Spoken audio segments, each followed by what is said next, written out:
Welcome back to my channel education platform by किनाई। तो कैसे आप सभी आज सभी अच्छे होंगे।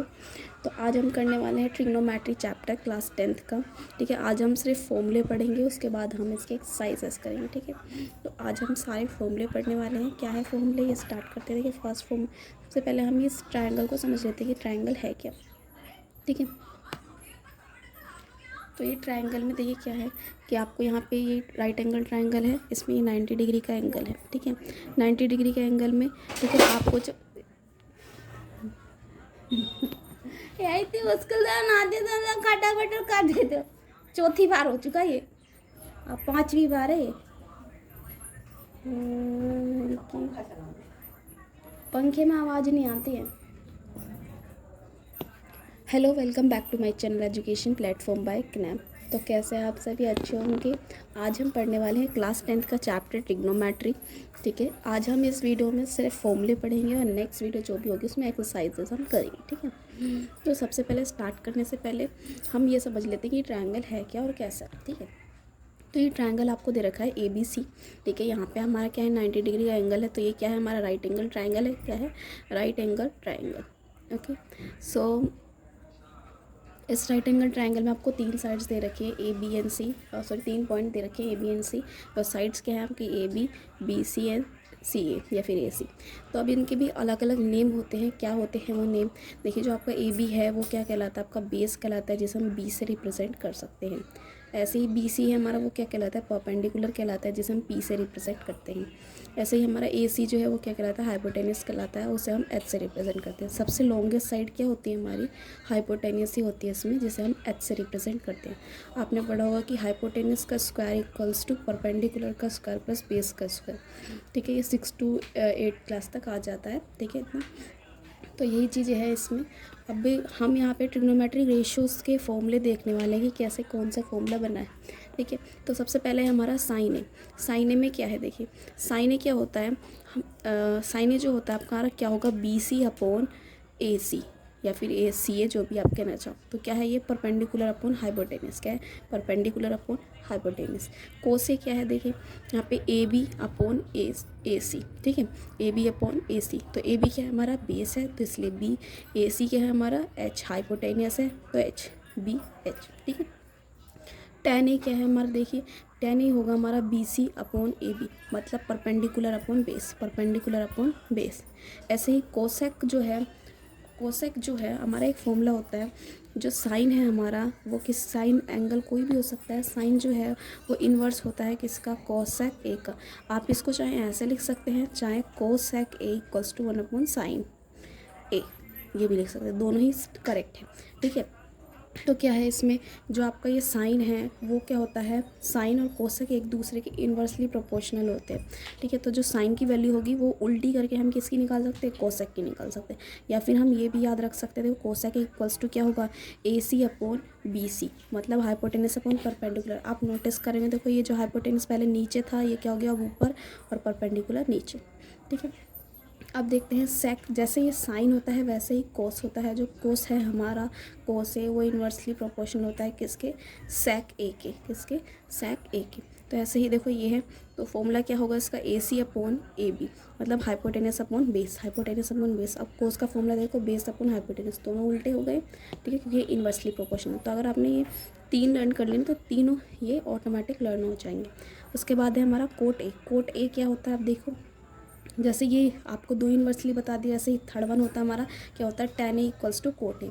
ठीक है, क्या होता है, tan A equals to 1 upon cot A, मतलब ये एक दूसरे के इन्वर्सली प्रोपोर्शन होते हैं। जैसे मैंने अभी आपको बताया कि साइन ए इन्वर्सली प्रोपोर्शन होता है कोसेक ए के, ऐसे ही कोस जो है सेक ए के इन्वर्सली प्रोपोर्शनल होता है, ऐसे ही tan जो है कोट के होता है। ठीक है, तो इन तीनों की वैल्यू जो अगर हमें पता हो तो हम इन तीनों की निकाल सकते हैं। साइन की पता होगी तो कोसेक की निकल जाएगी, कॉस की पता होगी तो सेक की, tan की पता होगी तो कॉट की।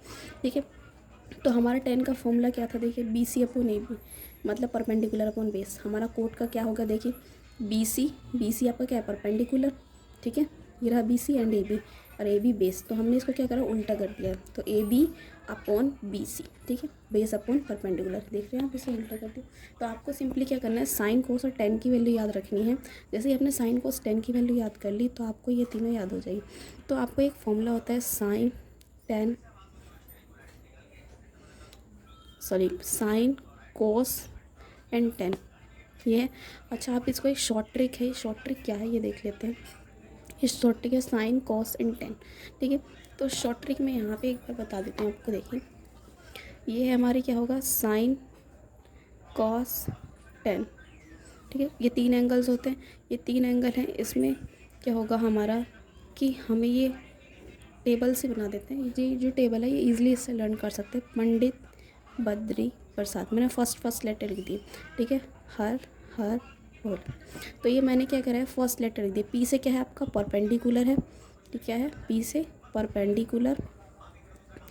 एच क्या है आपका हाइपोटेनियस है, ठीक है। बी क्या है आपका बेस। तो अब देखो साइन की वैल्यू क्या होगी, यहाँ देखो साइन क्या है हमारा पी अपॉन एच, क्या आएगा साइन क्या होगा हमारा पी अपॉन एच, मतलब परपेंडिकुलर अपॉन हाइपोटेनियस। यहाँ पे हमने देखिए क्या लिखा था साइन की वैल्यू परपेंडिकुलर अपॉन हाइपोटेनियस। ऐसे ही हमारा कोस का क्या है बेस अपॉन हाइपोटेनियस, कोस बेस अपॉन हाइपोटेनियस। टेन क्या है perpendicular upon base, ten perpendicular upon base, ठीक है। अब इनको ही उल्टा कर लिया जाए तो क्या होगा, अब ये जो टेबल बनाई है इसे ही क्या करना है उल्टा करना है, ठीक है। तो इसे उल्टा करना है क्या करेंगे हर हर भोले पंडित बद्री प्रसाद, ये हमारी टेबल बन गई। ये किसका हुआ साइन के नीचे क्या आएगा हमारा कोसेक, उसके बाद कोस का सेक और कॉट, ठीक है। तो अब देखो कोसेक की वैल्यू क्या हो गई हमारी हाइपोटेनस अपॉन परपेंडिकुलर, तो कोसेक की वैल्यू हाइपोटेनस अपॉन परपेंडिकुलर, ठीक है। ऐसे ही हमारी सेक की वैल्यू क्या होगी हाइपोटेनस अपॉन बेस, तो यहाँ पे सेक की हाइपोटेनस अपॉन बेस।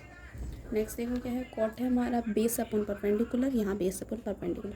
तो ये शॉर्ट ट्रिक है, ये लॉन्ग ट्रिक, दोनों ही चीज़ें आपको बता दी हैं। नेक्स्ट देखते हैं कि और क्या फॉर्मूला है इसमें।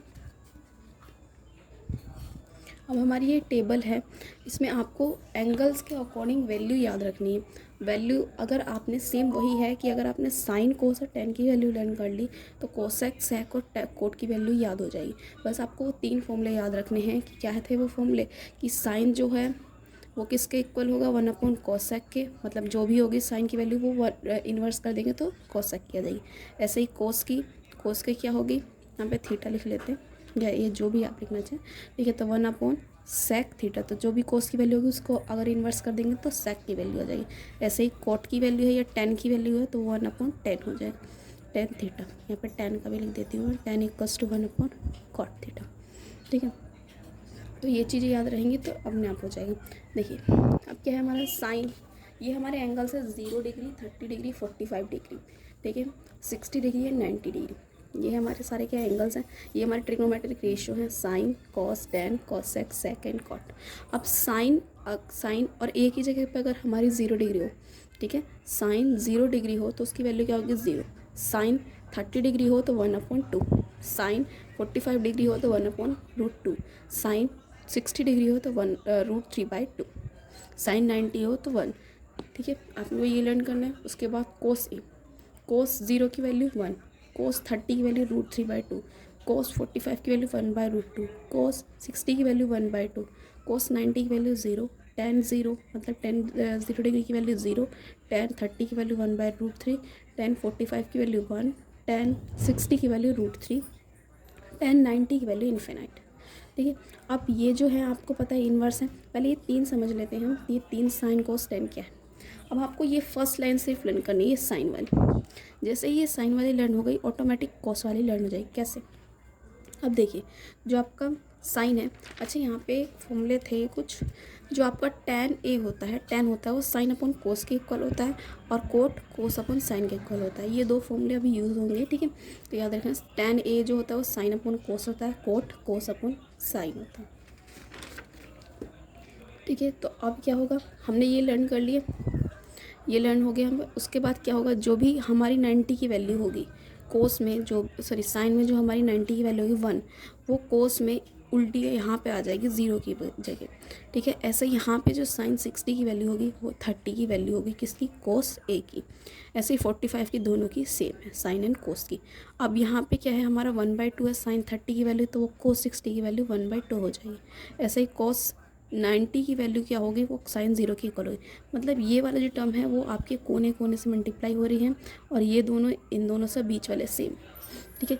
ये लर्न हो गया। अब ये लर्न हो गया तो टेन का आपको भी पता है कि टेन क्या होता है। टेन जो है आपका tan a है या जो भी है वो किसके इक्वल होगा, sin a upon cos a के इक्वल होगा। अब sin की वैल्यू लर्न है, cos की वैल्यू लर्न है, तो tan की ऑटोमेटिक आ जाएगी। जैसे कि मान लीजिए tan 0 डिग्री है, tan 0 डिग्री है तो sin 0 अपॉन cos 0, तो sin 0 की वैल्यू क्या है 0 और cos 0 की वैल्यू 1, तो 1 अपॉन 0 क्या होता है 0, ठीक है, क्या होगा 0, तो आंसर क्या है इसका 0, ठीक है। ऐसे ही अगर हमारी tan 30 की निकालनी है वैल्यू, tan 30 की, तो tan 30, ठीक है, इक्वल्स टू, अब tan 30 की वैल्यू हम देख रहे थे, तो tan 30 देखो क्या है, tan 30 का मतलब क्या है sin 30 अपॉन cos 30, तो sin 30 की वैल्यू क्या है 1/2, cos 30 की वैल्यू है √3/2, अब 2 से 2 कैंसिल, क्या बचा आपका 1/√3, 1/√3, तो यहाँ पे 1/√3 आ गया। ऐसे ही हमारा क्या है tan 45 की वैल्यू है, tan 45 डिग्री क्या होगा sin 45 degree upon cos 45 degree, दोनों की वैल्यू क्या है 1/√2, 1/√2, ये कैंसिल हो जाएगा, बचेगा क्या 1, तो tan 45 क्या है 1। ऐसे ही tan 60 डिग्री की वैल्यू देखें तो क्या है हमारी sin 60 अपॉन cos 60, sin 60 की वैल्यू क्या है √3/2, √3/2, cos 60 की वैल्यू क्या है 1/2, 2 से 2 कैंसिल, क्या बचा √3, तो यहाँ पे tan 60 में √3, ठीक है। अब बचता है 90 का, तो tan 90 equals to sin 90 upon cos 90, तो sin 90 की वैल्यू क्या है 1 एंड cos 90 की वैल्यू 0, तो 1/0 इन्फिनाइट। अच्छा 1/0 हो तो वो क्या कहलाता है इन्फिनाइट, 0/1 हो तो उसे कहते हैं 0, मतलब यहाँ 1 की जगह पे कुछ भी हो सकता है, ठीक है, तो यहाँ क्या होगा 0, यहाँ पे भी 1 की जगह कुछ भी हो सकता है, इन्फिनाइट होगा, या चाहे 5/0 हो तो भी इन्फिनाइट, 0/5 हो तो भी इन्फिनाइट, सॉरी 0, ठीक है, नीचे 0 हो तो इन्फिनाइट, ऊपर 0 हो तो 0, ठीक है। तो यहाँ पे आपको पता चल गया होगा कि साइन की वैल्यू लर्न करनी है, कोस की वैल्यू ऑटोमेटिक आ जाएगी, tan की कैसे सॉल्व करनी है ये भी पता चल गया। अब क्या है, हमें कोसेक की कैसे निकालनी है वैल्यू, ये देखिए कोसेक की वैल्यू क्या है, इसकी उल्टी कर देनी, मतलब साइन की उल्टी वैल्यू कर देनी है, साइन की जो भी वैल्यू है उसका इन्वर्स कर देना है, ठीक है। तो अब देखो क्या कैसे, अब हमने क्या है यहाँ पे 0 है, तो 0 को अगर हम उल्टा करते हैं तो क्या होगा, 0 का अगर हम उल्टा करें तो हमारा वो क्या हो जाएगा इन्फिनाइट। जैसे 0 कब आया होगा, कब जब 0/1 होगा, ठीक है, ऐसा। अब हम इसे उल्टा करें तो 1/0 हो जाएगा। अब मैंने अभी बताया जब नीचे 0 होगा तो क्या कहलाएगा इन्फिनाइट, तो इसलिए इन्फिनाइट। अब हम कोसेक ए को हम इसे उल्टा कर रहे हैं 1/2 है, तो ये क्या हो जाएगा 2, इसे इन्वर्स करेंगे तो √2 आ जाएगा, इसे करेंगे 2/√3, 1 का उल्टा 1 ही होता है। सेक में क्या होगा कोसेक, मतलब कोस की वैल्यू जो भी है उसे इन्वर्स कर दिया जाए तो सेक की वैल्यू आ जाएगी। तो हमने क्या करा, इसको 1 को अगर हम इन्वर्स करें तो 1 आएगा, इसका इन्वर्स करेंगे तो √3/2 का, तो क्या आएगा 2/√3, 1/√2 है उसका क्या हो जाएगा 2, 1/2 2। अब 0 अभी बताया आपको क्या है 0/1 होगा, ठीक है, इसका उल्टा करेंगे तो क्या आएगा इन्फिनिट, तो इन्फिनिट कोट ए tan का उल्टा बताया था आपको कि tan a इक्वल्स टू क्या होगा 1/cot a, तो कॉट ए, तो कॉट को अगर हमें निकालना है तो क्या होगा 1/tan a करना होगा। तो tan a क्या है हमारा 0 है, 0 का क्या होगा अभी इन्फिनाइट, ठीक है, 1/√3 है, √3 1 का 1, √3 है तो 1/√3 इन्फिनाइट है। अब हमारे पास 1/0 है, ठीक है, इन्फिनाइट है, तो इन्फिनाइट को उल्टा करेंगे क्या होगा 0/1, तो ये क्या हो जाएगा 0, तो यहाँ 0। तो ये टेबल ऐसे लर्न करनी है। नेक्स्ट हमारे कॉम्प्लीमेंट्री एंगल्स। कॉम्प्लीमेंट्री एंगल्स मतलब कि 90 के साथ अब जब हम एंगल को यूज़ करते हैं तब sin 90 - a क्या होगा हमारा cos a होगा, क्या होगा cos a, ठीक है। क्या होगा एंगल्स चेंज हो जाते हैं, जब 9th क्लास में पढ़ा होगा आपने कि जब 90 के साथ करते हैं हम, तो 90 के साथ अगर कोई एंगल चेंज हो रहा है तो वो कम्प्लीट दूसरे में चेंज होता है, जैसे साइन कोस में होगा, ठीक है, कोस साइन में होगा, टैन कोट में, कोट टैन में, सेक कोसेक में और कोसेक सेक में। ये हमारा ट्रायंगल है, राइट एंगल ट्रायंगल, वही दे रखा है ABC, ठीक है। तो sin 90 - a क्या होता है cosec, cos 90 - a sine A, tan जो होगा वो tan 90 - a cot A, cot 90 - a tan A, sec 90 - a cosec A, cosec A 90 - a equals to sec A. तो याद रखना साइन जो होगा वो किस में चेंज होगा कोस में, ठीक है, और आपका अगर कोस में है तो साइन में, टैन में है तो कॉट में, और कॉट में है तो टैन में, ऐसे ही सेक में है तो कोसेक में, और कोसेक में है तो सेक में। ठीक है, नेक्स्ट देखते हैं ट्रिग्नोमेट्रिक आइडेंटिटीज़। अब ये हमारा फॉर्मूला, इसमें तीन ही है हमारे, cos square A plus sine square equals to 1। इस टाइप की अगर कोई फॉर्म आती है तो आपको उसकी जगह पे 1 लिख देना है। 1 प्लस टेन स्क्वायर ए किसके इक्वल होता है, सेक स्क्वायर है। 1 प्लस कोट स्क्वायर ए किसके इक्वल होता है, कोसेक स्क्वायर है। ये आपका एक दो टर्म्स हैं, दो तीन टर्म्स हैं, ये समझ लीजिए। ठीक है, ये क्या होता है कि जब हम बिल्डिंग्स वाले क्वेश्चंस करते हैं ना, कि अगर कोई बिल्डिंग, मान लीजिए एक इंसान ऊपर खड़ा हुआ है और नीचे देख रहा है तो क्या होगा, तो जब कोई बॉडी ऊपर होगी और वो नीचे की तरफ देख रही है, तो वो नीचे की तरफ देख रही है तो लाइन ऑफ साइट ये होगा। जब मान लीजिए बॉडी यहाँ है और इधर की डायरेक्शन में देख रही है तो लाइन ऑफ साइट यही कहलाएगा। तो ये ठीक है, ये क्या है आपका एंगल ऑफ एलिवेशन। तो जो ये एंगल बनेगा, हॉरिजॉन्टल लाइन नीचे ये है, तो इनके दोनों के बीच में जो एंगल होगा उसे एंगल ऑफ एलिवेशन कहते हैं। ऐसे ही देखो, यहाँ पे अगर बॉडी मान लीजिए नीचे की तरफ है ना, नीचे खड़ी है और वो ऊपर की तरफ देख रही है। ठीक है, तो अगर जिधर वो देख रही है वो क्या कहलाता है आपका एंगल ऑफ साइड। जैसे इसमें एंगल ऑफ साइड नीचे की तरफ देख रहे हैं तो नीचे ये हमारा एंगल ऑफ साइड, यहाँ से यहाँ देख रहा है तो इसका मतलब ये है कि हमारा एंगल ऑफ साइड। अब यहाँ पे हमारी हॉरिजॉन्टल लाइन है, अब इसके बीच में जो एंगल होगा इन दोनों के बीच में, ये क्या कहलाएगा आपका एंगल ऑफ डिप्रेशन। तो यहाँ पे हमारे क्लास 10th के सारे फॉर्मूले कंप्लीट होते हैं। ठीक है, अब हम इसकी एक्सरसाइज करेंगे। ठीक है।